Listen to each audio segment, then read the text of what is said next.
നമോ ഭഗവതേ വാസുദേവായ. ഹരിമുരളീരവത്തിലേക്ക് എല്ലാവർക്കും സ്വാഗതം. നാരായണായ നമ നാരായണായ നമ നാരായണായ നമ നാരായണ.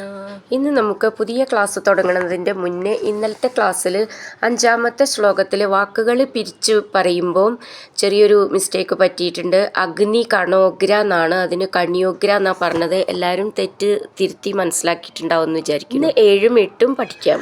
അവിലോക്യ ഭവന്തമഥാകുലിതേ തടഗാമിനി ബാലകധേനുഗണേ വ്രജഗേഹതലേപ്യ നിമിത്തശതം സമുദീക്ഷ്യ ഗതായ മുനാം പശുപാ.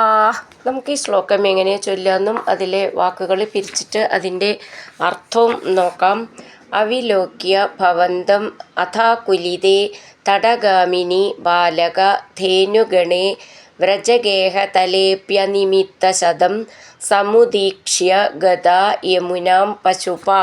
നമുക്കിതിലെ വാക്കുകളുടെ അർത്ഥം നോക്കാം. അഥ അനന്തരം തടഗാമിനി യമുന തീരത്തിലുള്ള ബാലകധേനുഗണേ ബാലന്മാരുടെയും പശുക്കളുടെയും കൂട്ടം ഭവന്തം അങ്ങയെ അവിലോക്യ കാണാഞ്ഞിട്ട് ആകുലിതേ ദുഃഖിതമായപ്പോൾ പശുപാ അപി ഗോപന്മാരും വ്രജഗേഹതലേ ഗോകുലഗൃഹങ്ങളിൽ അനിമിത്തശതം വളരെ ദുർനിമിത്തങ്ങൾ സമുദീക്ഷ്യ കണ്ടിട്ട് യമുനാ തടത്തിലേക്ക് ഗതാ ഗമിച്ചു.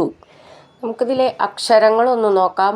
അവിലോക്യ ഭവന്തമഥാകുലിതേ ഭ എന്നുള്ള അക്ഷരം ഥ എന്നുള്ള അക്ഷരം നന്നായിട്ട് ഊന്നി പറയണം.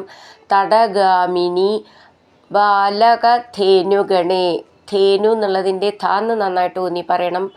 ബാലക ബ എന്നാണ്, മൃദുവായിട്ട് പറഞ്ഞാൽ മതി. വ്രജഗേഹതലേപ്യനിമിത്തശതം സമുദീക്ഷ്യ ക്ഷ്യ എന്നുള്ള അക്ഷരം നന്നായിട്ട് ഊന്നി പറയണം. ഗതാ യമുനാം പശുപാ ലാസ്റ്റിൽ നീട്ടിയിട്ട് അങ്ങനെ വിസർഗം പറയണം. അവിലോക്യ ഭവന്തമഥാകുലിതേ തടഗാമിനി ബാലകധേനുഗണേ വ്രജഗേഹതലേപ്യനിമിത്തശതം സമുദീക്ഷ്യ ഗതാ യമുനാം പശുപാ. അടുത്തത് 8-ാമത്തെ ശ്ലോകം. അഖിലേഷു വിഭോ ഭവദീയദശാമവലോക്യ ജിഹാസുഷു ജീവഭരം ഫണിബന്ധനമാശു വിമുച്യ ജവാദുദഗമ്യദഹാസജുഷാ ഭവതാ. നമുക്ക് ഈ ശ്ലോകം എങ്ങനെ ചൊല്ലാമെന്നും അതിലെ വാക്കുകൾ പിരിച്ചിട്ട് അർത്ഥം നോക്കാം. അഖിലേഷു വിഭോ ഭവദീയ ദശാം അവലോക്യ ജിഹാസുഷു ജീവഭരം ഫണിബന്ധനം ആശു വിമുച്യ ജവാദ് ഉദഗമ്യത ഹാസജുഷാ ഭവതാ. നമുക്കിതിലെ വാക്കുകളുടെ അർത്ഥം നോക്കാം. വിഭോ സർവശക്ത, അഖിലേഷു എല്ലാവരും, ഭവദീയദശാം അങ്ങയുടെ അവസ്ഥ, അവലോക്യ കണ്ടിട്ട്, ജീവഭരം ജീവിതം എന്ന ഭാരത്തെ, ജിഹാസുഷു ഉപേക്ഷിക്കാൻ ആഗ്രഹിക്കുന്നവരായിരിക്കുമ്പോൾ, ഭവത അങ്ങയാൽ, ആശു പെട്ടെന്ന്, ഫണിബന്ധനം കാളിയബന്ധനം, വിമുച്യ മാറ്റിയിട്ട്, ഹാസജുഷാ ചിരി തൂകുന്നവനായി, ജവാദ് ഉദഗമ്യത വേഗം പൊങ്ങി വന്നു. നമുക്കിതിലെ അക്ഷരങ്ങളൊന്ന് നോക്കാം. അഖിലേഷു ഖി എന്നുള്ള അക്ഷരം നന്നായിട്ട് ഊന്നി പറയണം. വിഭോ എന്നുള്ളതിൻ്റെ ഭാന്ന് ഊന്നി പറയാനുള്ളതാണ്. ഭവദീയദശാം എന്നുള്ളതിൻ്റെ ഭാന്ന് നന്നായിട്ട് ഊന്നി പറയണം. ചേർത്ത് ചൊല്ലുമ്പോൾ ഭവദീയദശാമവലോക്യ അങ്ങനെ വരും. ഭവദീയദശാം എന്ന് അവിടെ വിട്ട് ചൊല്ലുകയാണെങ്കിൽ പിന്നെ അവലോക്യ എന്നാണ്. ജിഹാസുഷു ജീവഭരം ഭ എന്നുള്ള അക്ഷരം നന്നായിട്ട് ഊന്നി പറയണം. ഫണിബന്ധനമാശു ഭ എന്നുള്ള അക്ഷരം നന്നായിട്ട് ഊന്നി പറയാനുള്ളതാണ്.